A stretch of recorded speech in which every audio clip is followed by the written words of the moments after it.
अस्सलाम वालेकुम। अगर आप ज़िंदगी में कुछ करना चाहते हो, कुछ बनना चाहते हो, लोगों से हटकर कुछ करना है, बार बार नाकामी हो रही है, तो ये छोटी सी वीडियो को लास्ट तक देखने के बाद आप फैसला खुद कर लेना आपको हार के बैठना है या कुछ करना है और अभी तक आपने क्या किया है। बहुत साल पहले अमेरिका में किस जगह एक बच्चा पैदा हुआ। जहाँ वो पैदा हुआ वो एक मिडिल क्लास फैमिली थी। उसका बाप अपनी फैमिली से बहुत प्यार करता था। जब वो बच्चा 5 साल का हुआ तो एक दिन उसका बाप जब घर वापस आया तो उसे बहुत तेज बुखार था। जब उस बच्चे ने अपने बाप को तकलीफ में देखा तो उसे कुछ समझ नहीं आ रही थी कि ये क्या हो रहा है। उस दिन डॉक्टर ने 2 बार उनके घर का चक्कर लगाया तो वो बच्चा दूर से अपनी माँ को रोता देख रहा था। वो बहुत डर गया क्योंकि उसने अपनी माँ को पहली बार रोते देखा था। कुछ दिनों बाद उसके बाप की मौत हो गई। जो कुछ हुआ था उसको सही से इस चीज का एहसास नहीं था, लेकिन वो अपने बाप की मौत के दिन को नहीं भूल सकता था। उसके बाप की मौत के बाद उसकी माँ ने लोगों के कपड़े सिलाई करना शुरू कर दिए। हालात इतने खराब थे कि उसकी माँ को फैक्ट्री में भी काम करना पड़ता था। उस बच्चे की एक बहन और एक भाई भी था जो उससे छोटे थे। 7 साल की उम्र में उसने खाना बनाना सीख लिया था। वो अपने बहन भाई का ख्याल रखता था जब उसकी माँ काम पर होती थी। जब उसने पहली बार रोटी बनाई तो वो अपनी माँ को दिखाना चाहता था, लेकिन उसकी माँ वहां से बहुत दूर एक फैक्ट्री में थी। उसने उस रोटी को एक थैले में डाला और अपने छोटे भाई को और बहन को साथ लिया और पैदल चलता हुआ फैक्ट्री की तरफ निकल पड़ा। जब वो फैक्ट्री पहुंचा तो वहां वो अपनी माँ को ढूंढने लगा। उसकी माँ ने दूर से अपने बेटे को देखा जो रोटी का थैला पकड़े हुए था। उसके चेहरे पर एक बहुत बड़ी स्माइल थी।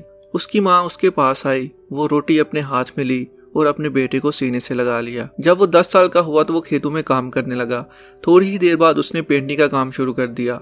उसने अपना स्कूल 6ठी क्लास के बाद छोड़ दिया था ताकि वो सारा दिन काम कर सके, क्योंकि उसके घर के हालात ठीक नहीं थे। वो एक के बाद एक काम शुरू कर रहा था। उसने कंडक्टर का काम भी किया। उसने अमेरिकन आर्मी को भी ज्वाइन किया। फिर उसने ट्रेन में क्लीनिंग का काम भी किया, लेकिन वो किसी भी काम में मुतमिन नहीं था। जब वो 18 साल का हुआ तो उसकी मुलाकात एक खूबसूरत लड़की से हुई। दोनों को एक दूसरे से प्यार हो गया। बहुत जल्द दोनों ने शादी कर ली। उनके 3 बच्चे थे जब उसे उसकी जॉब से निकाल दिया गया। जब वो घर वापस पहुंचा तो उसकी बीवी घर छोड़ के जा चुकी थी और वहां पर लिख के कुछ रख गई, जो कि उसके भाई ने लिखा था कि वो उस आदमी के साथ जिंदगी नहीं गुजार सकती जो अपनी जॉब तक नहीं संभाल सकता। लेकिन वो अपनी बीवी को मनाकर वापस लाने में कामयाब हो गया। 30 साल की उम्र में उसने फेरी बोट कंपनी बनाई जिसमें वो कामयाब रहा।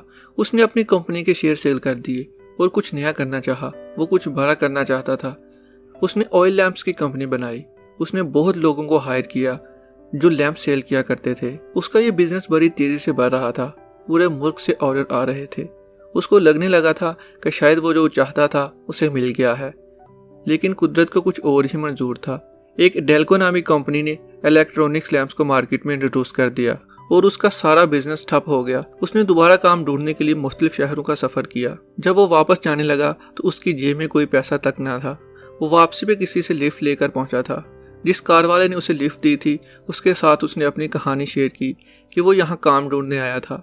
वो आदमी स्टैंडर्ड ऑयल कंपनी में मैनेजर था। उसने उससे पूछा कि क्या तुम सर्विस स्टेशन में काम करना चाहोगे। उसके पास इस चीज का कोई तजर्बा नहीं था, लेकिन उसने फिर भी हाँ कर दी।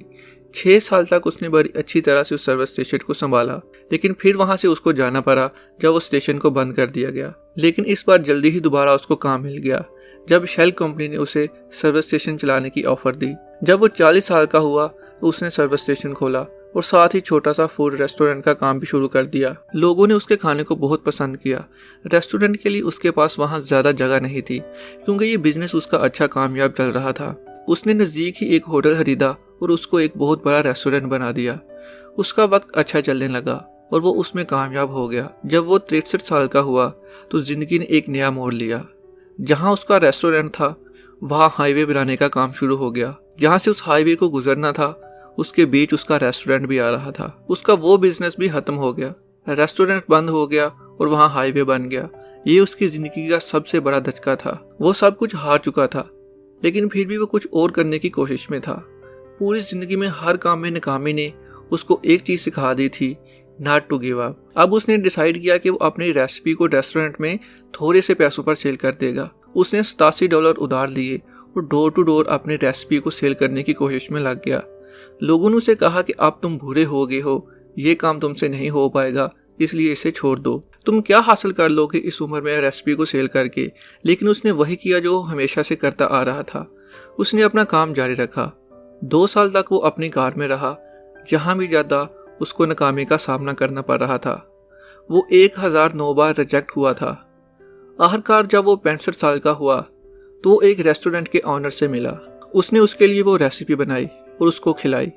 ऑनर को बहुत पसंद आई और उस ऑनर ने हाँ कर दी। उस एक रेस्टोरेंट के बाद 2013 की रिपोर्ट के मुताबिक पूरी दुनिया में 118 मुल्कों में इन रेस्टोरेंट की तादाद 18,875 तक जा पहुंची, जिसकी एनुअल सेल $23 बिलियन थी। 2018 की रिपोर्ट के मुताबिक ये दुनिया का दूसरा बड़ा रेस्टोरेंट है, जिसकी तादाद 136 मुल्कों में 22,621 है। और इन तमाम रेस्टोरेंट में वही रेसिपी सेल हो रही है जो 65 साल का आदमी उसको सेल करने की कोशिश कर रहा था, जो 1009 बार रिजेक्ट हुआ था। उसका नाम कर्नल सैंडर्स है, फाउंडर ऑफ KFC। अगर वो लोगों की बातों में आकर इसको छोड़ देता जब वो फेल हो रहा था तो आपको KFC कहीं नजर ना आती। आज हजारों लोग उसकी वजह से KFC में काम कर रहे हैं। हम अपने ख्वाबों को पूरा करने की कोशिश ही नहीं करते हैं कि फेल हो जाऊंगा। अगर आप हिस्ट्री उठाकर देखें तो कोई भी ऐसा आदमी आपको नहीं मिलेगा जिसने फेलियर का सामना ना किया हो। इसलिए अगर आप भी किसी काम को करने में डर रहे हो तो उसको शुरू करके देखो, अभी भी कुछ नहीं बिगड़ा। अगर आपका दिल कहता है कि मैं कर लूंगा तो अपने ख्वाब को पूरा करने की कोशिश में लग जाओ। आपने काफी दफा ये सुना होगा कि आपको बस कोशिश करनी है, कामयाबी अल्लाह देता है। अल्लाह उसकी हालत कभी नहीं बदलता जो अपनी हालत बदलना ना चाहें। इसलिए कोशिश करते रहो। ये मैटर नहीं करता कि आप कितनी बार फेल हुए। अगर ये वीडियो से आपकी कुछ हेल्प हुई है, इसको लाइक और शेयर जरूर कीजिएगा। नेक्स्ट वीडियो तक के लिए अल्लाह हाफिज।